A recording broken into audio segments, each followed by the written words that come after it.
Welcome to Zoom In, Zoom Out, your global look at news from Taiwan. I'm your host, Alec MacDonald. The security situation in Europe has faced unprecedented changes since Russia's invasion of Ukraine in 2022. Now, 3 years later, thousands have died and millions have been forced to flee as refugees. However, negotiations are on the table, led by United States President Donald Trump and Russian President Vladimir Putin, with Ukraine and Europe demanding to be a part of the negotiation. Today, to discuss the European and Ukrainian security situation, we're joined by Keir Giles, a senior consulting fellow at Chatham House. Keir Giles, welcome to the show. Hello, good morning. What is the European security situation now, 3 years removed from the start of this conflict? Well, the first really important point is to note that the talks that have been happening so far, although they've been described very regularly as being about peace deals, are actually about something completely different. In Riyadh, the two sides, the United States and Russia, went in with two very different objectives. The United States was supposedly feeling out whether Russia would be open to ending the war, which is something we already knew, because if Russia wanted to end the war, all they need to do is stop invading Ukraine. But the Russians, on the other hand, had a very different outcome in mind. They explicitly went in looking for a rehabilitation of Russia and a return to partnership with the United States, reopening diplomatic relations, lifting sanctions, in effect reversing all of the impact that the invasion of Ukraine has had on Russia by once again being the United States' best friend. Unsurprisingly, because Russia went in with a plan and the US did not, Russia got everything that they wanted. And the United States is apparently willingly rehabilitating Russia and ignoring everything that Russia has done to its neighbor. I think that opens up to a very poignant question, and one that Taiwan is wondering as well, is currently what is the United States under Donald Trump doing? The United States has pulled the rug from under all of its alliances and partnerships around the world. There are two parallel processes ongoing. There is the Trump-Musk duopoly, the Trump-Musk junta, which is eviscerating the federal government in the United States itself. It's destroying all the systems that cause the United States to function as a country, while at the same time, all of the international alliances and partnerships and even basic assumptions of friendly relations are being torpedoed at the same time.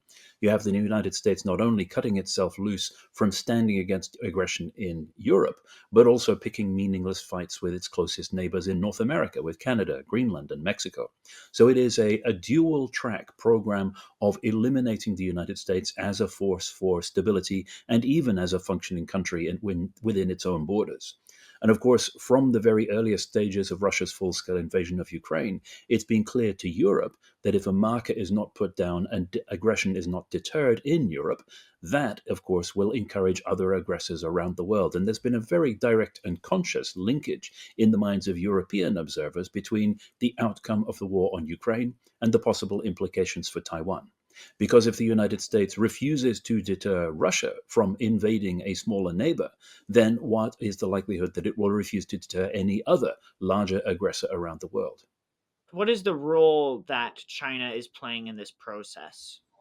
Well, China has found it very convenient to sit back and watch as two of its major adversaries, Russia and the West, weaken each other, and the United States, of course, showing the limits of how far it is willing to go to actually oppose an aggressor. China's been able to pick up some of the pieces from this in the form of cheaper energy from Russia as Russia's other markets turn off, as well, of course, as weathering the economic instability that's resulted. China's offered itself as not quite a mediator, but a third party with a plan for peace, although it's more like a position statement on how China sees the world and how that affects Russia and Ukraine. But it has now, of course, been sidelined because the United States has taken it upon itself to talk with Russia over the heads of the victims of aggression and supposedly come up with a way of ending the conflict which may later be imposed on Ukraine as opposed to discussed with Ukraine. What is the European security situation as far as projection from the European countries and the European Union? Can they provide right now a secure blanket of cover, a secure military coverage for the continent? The United States has been complaining for decades that European countries have effectively outsourced much of their defense to the US. Their own militaries, their own armed forces have been hollowed out and lack many of the important enablers like logistics, supply, fuel, ammunition, etc., that would enable them to be realistic fighting forces without US support. And now that process has been cruelly exposed as the United States is threatening to pull the security blanket away altogether. That's left European leaders scrambling again because the realization has now hit home that the United States actually meant what it said. And that's why you have discussions ongoing at the moment across Europe about what exactly the continent could provide to ensure the security of Ukraine as the front line against aggression. And the conclusions they're coming to are not reassuring, precisely because there is so little military capacity left because of the assumption that the United States would always be there. Can the United States continue to be relied on as a supplier to the European nations and to allies in Asia as well? The United States can't be relied on for Europe, and that's not only because of the limitations that have been put on what the United States will make available to Europe, in part through this justification, which is questioned by people who look at actual US inventory of so called keeping it for China. Most of what has been supplied to Ukraine is arms and equipment that is reaching the end of its life and was to be written off anyway, and doesn't actually make a dent in real scales of US reserves. But at the same time, Europe has looked at the way the United States has constrained Ukraine from using those weapons that have been supplied in order not to strike back at Russia, because the United States does not want to see Russia defeated. And they are asking themselves, well, if we too rely on American weapons, will we face the same problem? Prime Minister Keir Starmer has said that he would be willing to send soldiers to the front line to provide a peacekeeping force for a potential peace between Ukraine and Russia. Is this a realistic projection? And is there capacity even for the United Kingdom to do this? It's been interesting to watch how Keir Starmer's promises have evolved over the course of not only what's been coming out from the United States, but also his own meetings with European leaders as well. That early promise that the United Kingdom would send peacekeepers, which in itself is a highly dangerous term because this needs to be not a peacekeeping force, but a robust force that can defend itself, that promise has been walked back. 48 hours later, he was saying, well, we can't do that without the US as a backstop. That may be as a result of conversations he's had with his own defense chiefs, pointing out that the UK's armed forces have been so hollowed out under his government and the preceding ones that they're not actually capable of operating independently. And the calculations that are going around Europe at the moment, comparing the numbers of troops that European nations can actually deploy with the needs that have been assessed for Ukraine, are again coming up with very disturbing conclusions. But the biggest problem, of course, is that no mission has been set for these troops. Nobody has actually yet defined what it is that they could do, or would do, or where they would be, or how they would deter Russia from any future attack. I want to move closer into Russia's invasion of Ukraine and focus on specifics there. What have we learned more generally about the state of conflict in Europe 3 years now removed from the start of this war?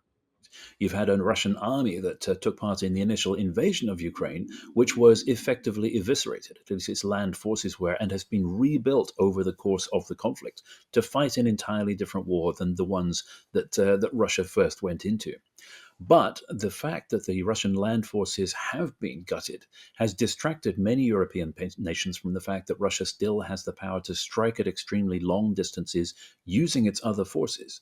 The Air Force with its bombers and missile carriers, the Navy with its warships, all carrying extremely long range missiles. So Russia doesn't have to be adjacent to a country to cause it serious damage. And that means that those Western European countries that thought they were insulated from Russia by distance now have some serious calculations to do, particularly because when you look at it on a map, it seems that countries like Ireland, the United Kingdom, Spain are nowhere within reach of Russia. The trouble is the world is not flat, and Russia has practiced hard over many years delivering damage around the world globally.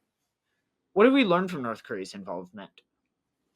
The arrival of North Korean troops taking part in an invasion in Europe was what finally convinced many people in Europe that this was not actually a local conflict. It's not a conflict about Ukraine. Instead, it's a global confrontation between democracies and those that seek to challenge them. And the axis of China, Iran, Russia, North Korea may have different interests and different preferred outcomes, but their common interest is in challenging those democracies that are protected by the Western rules based international order. So when people look at the fighting in Ukraine, they should be thinking of that as just the front line of the bigger global war that, in fact, affects many other countries as well, including especially Taiwan. One of Russia's main aspects of warfare is information warfare. And in fact, you authored an entire guide introducing many people to Russia's means of information warfare. How has Russia's information warfare evolved over the last 3 years? We've seen put into practice in Ukraine a lot of the principles of Russian information warfare that we were expecting, and indeed that they had been practicing for over previous years. And in particular, the interplay between all of the different things that Western militaries sometimes treat as separate: kinetic activity, blowing something up; information activity, the propaganda; and cyber activity, the technical information means for achieving a result. Russia's worked very hard at integrating all of those together, and that's a learning process for some of Russia's adversaries.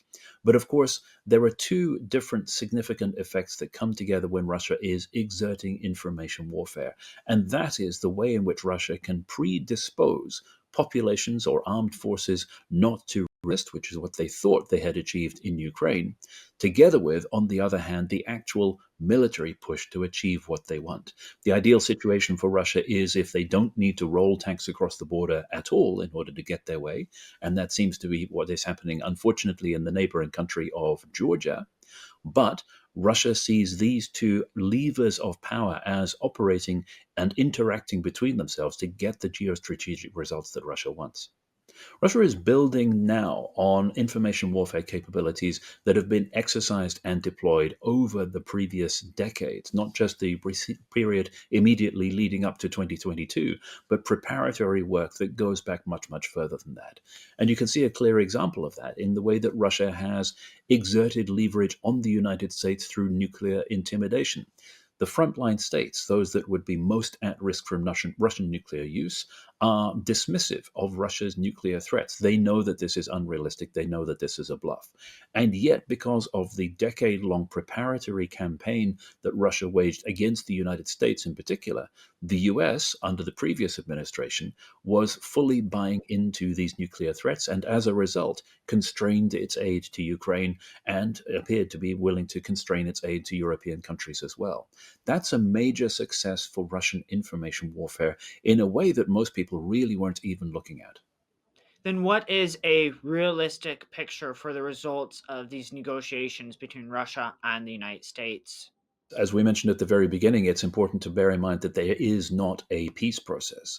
This is not something that is actually going to work towards a durable peace, even if talks begin on between the United States and Russia and what they both want to impose on Ukraine. Ukraine is currently faced with a situation where fighting on is better than being forced into a catastrophic peace arrangement. And it's even in a position where fighting on without its ally is preferable to those allies' terms, with the demands that the United States has placed on Ukraine for effectively access to the entirety of its mineral wealth for the indefinite future as a bill for past protection, let alone any future security guarantees. Ukraine has walked away because it knows that standing alone, with all the potentially disastrous consequences that that entails, is better than agreeing to the terms of a country that was supposed to be its closest backer. Keir Giles, thank you very much for your time. Thank you. This has been Zoom In, Zoom Out. For more from TaiwanPlus News, you can follow us on social media or visit our website. Thank you very much for watching, and we'll see you next time.